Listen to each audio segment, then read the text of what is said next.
दारू पिऊन जर बसला तर गाडी चालू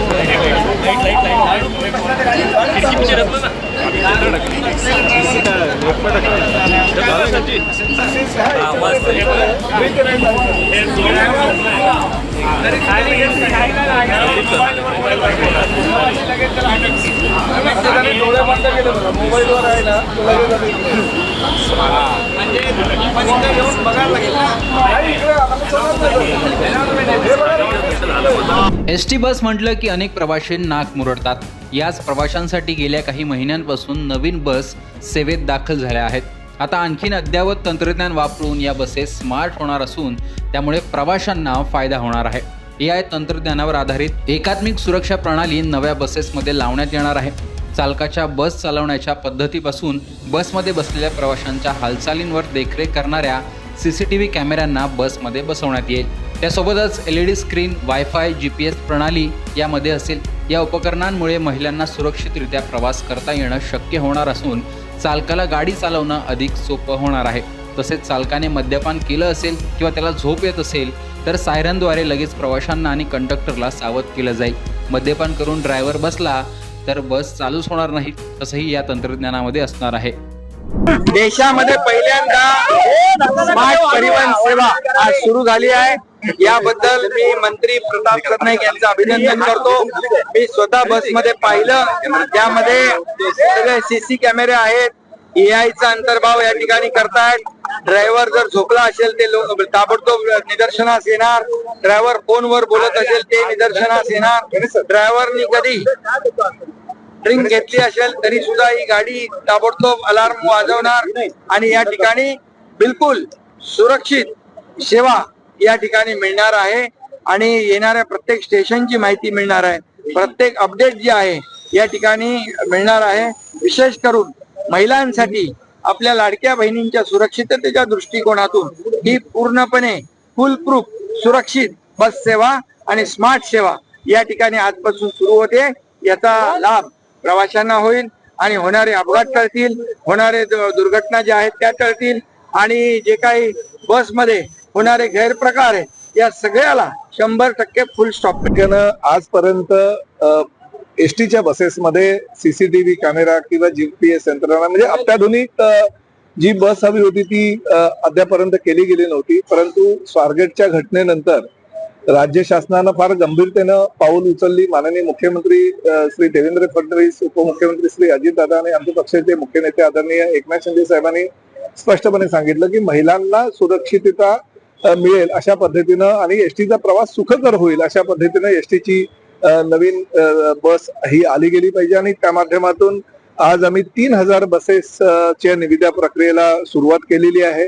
आम्ही कंपन्यांना सांगितलं की बसेसमध्ये पूर्णपणे CCTV कॅमेरा आत आणि बाहेर असणं गरजेचं आहे. त्याचबरोबर GPS यंत्रणा असणं गरजेचं आहे. ह्या बस ड्रायव्हरला कधी कधी झोप येते किंवा कधी कधी बस ड्रायव्हर हा दारू पिऊन गाडी चालवायला बसलेला सुद्धा निदर्शनास आलेला आहे. तर काही अशा गोष्टी आहे. वायफायच्या सुविधा आहे त्या एसटी प्रवाशांना बसमध्ये मिळत नाहीत. या सगळ्या अत्याधुनिक म्हणजे AI तंत्रज्ञानावर आधारित ज्या ज्या सुविधा सर्वसामान्य प्रवाशांना दुसऱ्या खासगी बसेस मध्ये मिळतात त्या सगळ्या सुविधा ह्या बसेसमध्ये मिळायला हव्या अशा पद्धतीने आम्ही ती रचना करतोय. आमच्याकडे आता अंदाजे जवळजवळ 15,000च्या आसपास बसेस स्वतःच्या आहेत.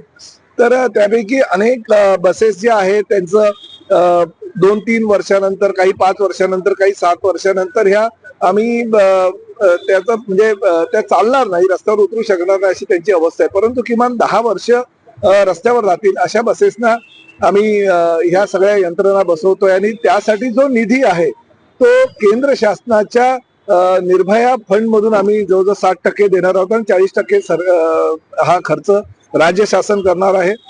त्या अंदाजे आमच्या 5-1 हजार बसेस होतील ज्या जुन्या आहेत त्या आणि नवीन आहेत तर ह्या 3000 बसेसना आम्ही त्याच कंपन्यांना कॉन्ट्रॅक्ट देतोय की आम्हाला नवीन बसेस तुम्ही जेव्हा द्याल आम्हाला म्हणजे टाटा कंपनी असू द्या, अशोक लेलँड असू द्या, आयशर असू द्या किंवा अन्य ज्या बसेस रेग्युलर पुरवठा करणाऱ्या कंपन्या आहेत त्यांना आम्ही असं सांगितलं की ह्या सगळ्या स्मार्ट बसेस आम्हाला हव्यात जेणेकरून भविष्यामध्ये कुठल्याही प्रकारची सुरक्षिततेचा प्रश्न निर्माण होणार नाही.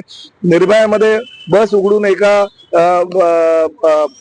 व्यक्तीनं अत्याचार केला होता एका मुलीवर, तर तसा प्रसंग होता कामा नये यासाठी सीसीटीव्ही यंत्रणा पाहिजे. बसचा दरवाजा कुणालाही उघडता येऊ नये यासाठी अलार्म सिस्टीम असली पाहिजे. बस ड्रायव्हर दारू पिऊन आला किंवा काही ड्रगचं सेवन केलं असेल किंवा त्याला जर झोप आली तर ताबडतोब ब्रीथ अनालिसिसच्या माध्यमातून प्रवाशांना कळलं पाहिजे, प्रवाशांना वायफाय सुविधा मिळायला पाहिजे, जेणेकरून क्रिकेटची मॅच असू द्या किंवा चित्रपट असू द्या त्यांना आपल्या मोबाईलवर बघता आला पाहिजे.